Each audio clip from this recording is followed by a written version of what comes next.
The other day I was browsing through Netflix and came across the anime film called Bubble and thought, why not give this a go? And as of the date of this recording, Bubble is currently at 50% on the tomato meter, but the audience score is actually 75%, so we have a split. So are the critics right, or is the audience score a fairer reflection on the film? I will be discussing some plot points from the first half of the film, so if you don't want to know anything about the film before watching it, feel free to click away now and come back once you have.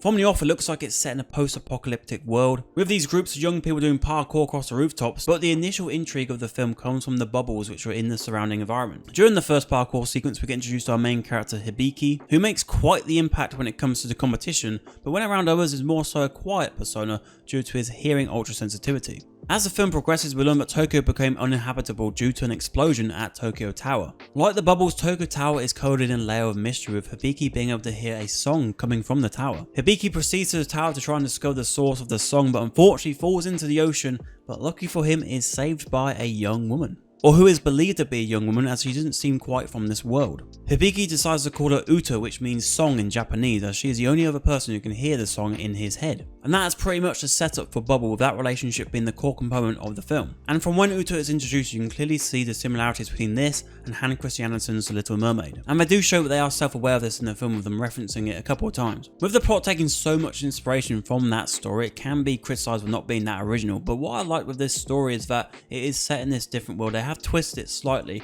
maybe not enough for a lot of people, and I understand that, but I did like what it did twist with it. The main issue for me was the central relationship didn't get enough time to fully build to where it needed to build to, because when we had the climax, you really want to feel that gut punch, which you have done with other anime films, but you don't really feel it because you haven't had enough time with that relationship. There's one key scene when they're sitting together and just talking a bit with each other, where that is fantastic, and they're bouncing around the bubbles together, but that is the one key scene, and we needed more. And when I said that relationship was a core component of the film, it's really the only component which had any interest to me. Because as cool as the parkour looked with the visuals, my care for it wasn't there, because it was a team battle and I was only focused on one member of that team with that relationship. The rest of them, we sort of only knew here and there, like their names just about. So yeah, overall the film left me wanting more, especially with that key relationship, because I thought it was a really sweet one. I really liked Uta's design. I loved how she brought Hibiki out of his shell and how that's actually shown in the film as well in a very sweet way.